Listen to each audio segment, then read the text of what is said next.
शादी एक ऐसा शब्द है जो कभी उम्मीद, भरोसा और प्यार का दूसरा नाम होता था।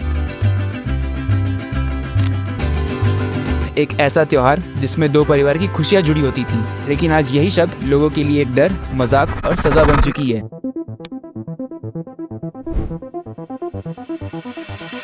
कुछ साल पहले तक दो अनजान लोग बिना एक दूसरे को ज्यादा जाने समझे सिर्फ एक भरोसे पर अपनी सारी जिंदगी बिता देते थे। शादी की तैयारियां, पूरे परिवार का एक साथ मिलना, घर में फंक्शंस एंड एंजॉयमेंट जैसे पहले होता था आज भी होता है। कहा जाए तो कुछ नहीं बदला, लेकिन अगर बदला है तो शादी नाम का मतलब। जिस शब्द को सुनकर लोगों के चेहरे पर मुस्कान आती थी, आज उसी शब्द को सुनकर एक डर का माहौल बन जाता है। जिस शादी पर दो परिवार की खुशियां जुड़ी होती थी, आज वही शब्द दो परिवार की खुशियां छीनने का काम कर रहा है। पहले शादियां एक भरोसे से शुरू होती थी, आज भरोसा तोड़ने का जरिया बन चुकी है। शादी के बाद हस्बैंड का मर्डर, अपने पार्टनर पर चीट करना जैसे नॉर्मल होता जा रहा है। डर का माहौल इतना है कि अगर पत्नी का अफेयर पता चल भी जाता है तो हस्बैंड खुद ही उनकी शादी करवा रहा है, या अगर लवर के साथ भाग जा रही है तो दुखी होने की जगह अब खुशियां मनाई जाती है कि जिंदा तो बच गए। और करे भी क्यों ना, जब उस देश का लॉ ही आदमियों को सपोर्ट न करता हो।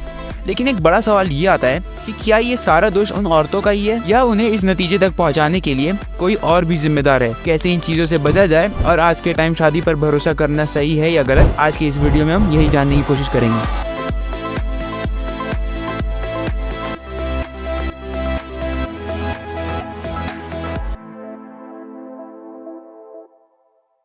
दिसंबर 2024 एक ऐसी तारीख जब एक नाम सबके सामने आया, अतुल सुभाष। एक आम इंसान जिसके दर्द भरे शब्दों ने पूरे देश को हिला दिया। मेरा नाम अतुल सुभाष है।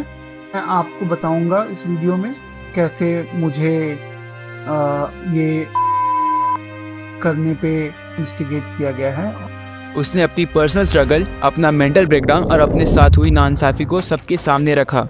सुनने वालों के लिए ये सब पहली बार था, इसलिए शायद भरोसा भी नहीं हुआ। लेकिन असल में ये सिर्फ एक इंसिडेंट नहीं था, ये एक सिग्नल था कि सोसाइटी के अंदर कुछ बहुत गलत चल रहा है। अतुल का केस एक ट्रिगरिंग पॉइंट बना। लोगों ने सोचा ये रेयर है, ऐसा बार बार नहीं होता। लेकिन जैसे ही लोगों की आंखें खोली, हर दूसरे दिन एक नए केस की खबरें आने लगी। सोशल मीडिया पर हर जगह एक ही पैटर्न दिख रहा था, या तो पति खुदकुशी कर रहा था, या उसका मर्डर हो रहा था, या फिर उस पर झूठे इल्जाम लगाए जा रहे थे।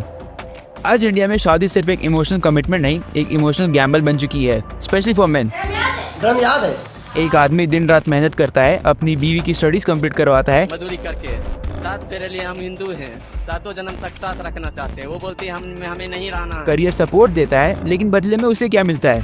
एक डाइवोर्स नोटिस, फॉल्स एलिगेशंस या उस पर चीट करना। आज के टाइम मर्द बनना इजी है, लेकिन अच्छा मर्द बनना बहुत मुश्किल। क्या पता कब कोई फायदा उठा ले। स्टडीज के अकॉर्डिंग इंडिया में 70% डाइवोर्स केसेस वुमेन फाइल्स करती हैं, जिसमें ज्यादातर केसेस में फेक एलिगेशंस लगाए जाते हैं ताकि मैक्सिमम एलिमनी मिल सके। जो कानून वुमेन एम्पावरमेंट के लिए बनाए गए थे, आज उनका कुछ लोग मिसयूज कर रहे हैं। मेन पर फेक डोमेस्टिक वायलेंस, डाउरी और अब्यूज केसेस थोपे जा रहे हैं, सिर्फ इसलिए ताकि एलिमनी मिल सके या फाइनेंशियल सेटलमेंट हो जाए। तो सीधी सी बात है, जब भी किसी आदमी पर मुसीबत आती है तो उसके पास सिर्फ कानूनी एक सहारा बचता है। लेकिन क्या हो जब वही कानून उसके खिलाफ खड़ा हो जाए। शादी आज के टाइम में सिर्फ एक इमोशनल बॉन्ड नहीं, एक फुल फ्लेज प्रॉफिटेबल बिजनेस बन चुकी है। और इस बिजनेस में इन्वेस्टमेंट का काम इंडिया के लॉज कर रहे हैं, जो कभी प्रोटेक्शन के नाम पे बनाए गए थे। जिन लॉज को उन महिलाओं के लिए बनाया गया था जो सच में डाउरी या डोमेस्टिक वायलेंस का शिकार होते हैं, अब उसी लॉ का खुले आम मिसयूज किया जा रहा है।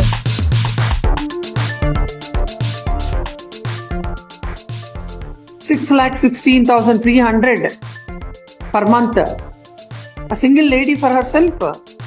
Oh, if she wants to spend, let her earn.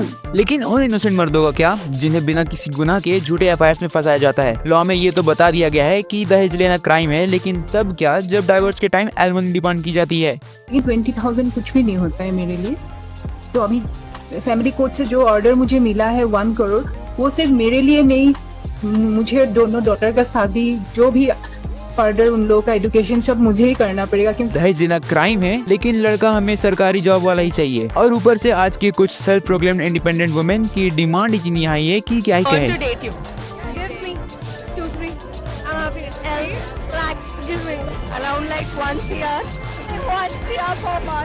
Do you support alimony? Alimony after divorce? Yeah, absolutely. Yes. So will you also support dowry? No, No. I don't support that. इन्हें equality तो चाहिए, लेकिन जब बात responsibilities पर आती है तो एक्स्ट्रा प्रिविलेज डिमांड करते हैं। इन लॉज का इतना मिसयूज किया जाता है कि जिसका फायदा आज के कुछ लॉयर्स या पुलिस भी उठा रहे हैं, जस्ट फॉर केस सेटलमेंट। एक ऐसे इंसान की कमाई जिसने जिंदगी भर मेहनत करके कुछ पैसे जमा किए, ताकि एक अच्छा घर खरीद सके, बच्चों को अच्छा एजुकेशन प्रोवाइड कर सके, माँ बाप को खुश रख सके। लेकिन एक झूठे केस ने उसकी सारी लाइफ बर्बाद कर दी। चाइल्ड कस्टडी लॉज भी इतने बायज हैं कि डाइवोर्स के बाद एक पिता अपने ही बच्चे से मिलने के लिए कोर्ट के चक्कर काट रहा होता है। और अब तो लॉज भी ऐसे आने लग गए हैं, कानून से भरोसा ही उठने लग गया है। अभी रिसेंटली 21 Feb 2025 को Supreme Court has given a judgement as per Aparna Ajinkya Firodia case under section 112 of Indian Evidence Act 1872। Supreme Court has said that अगर आपकी वाइफ कहीं बाहर एक्स्ट्रा मैरिटल अफेयर करती है और उस अफेयर से एक बच्चा उत्पन्न हो जाता है और औरत कह देती है, मान लेती है कि ये बच्चा किसी दूसरे मर्द का है, वो दूसरा मर्द भी मान लेता है कि ये बच्चा मेरा है, स्टिल कोर्ट उस बच्चे का ऑफिशियल फादर आपको ही मानेगा, आपको ही उस बच्चे का पूरा खर्चा देना पड़ेगा, भरण पोषण करना पड़ेगा। एक वक्त ऐसा था जब लड़कियां बोलती थी कि उन्हें मर्दों की जरूरत नहीं है, वो इंडिपेंडेंट बन चुकी है। और अब वक्त ऐसा आया है कि लड़के बोल रहे हैं कि उन्हें लड़कियों की जरूरत नहीं है। Will you prefer to live alone with your wife or with your in-laws? I won't be getting married in future. Why? Plans regarding that. Okay. अगर in case करते हो तो करना ही नहीं है। डर इतना है कि कवारे रह जाएंगे लेकिन शादी नहीं करेंगे। और इसी डर और लाचारी ने आज लड़कों को एक ऐसा कदम लेने पर मजबूर किया है जो पहले कभी नहीं हुआ था।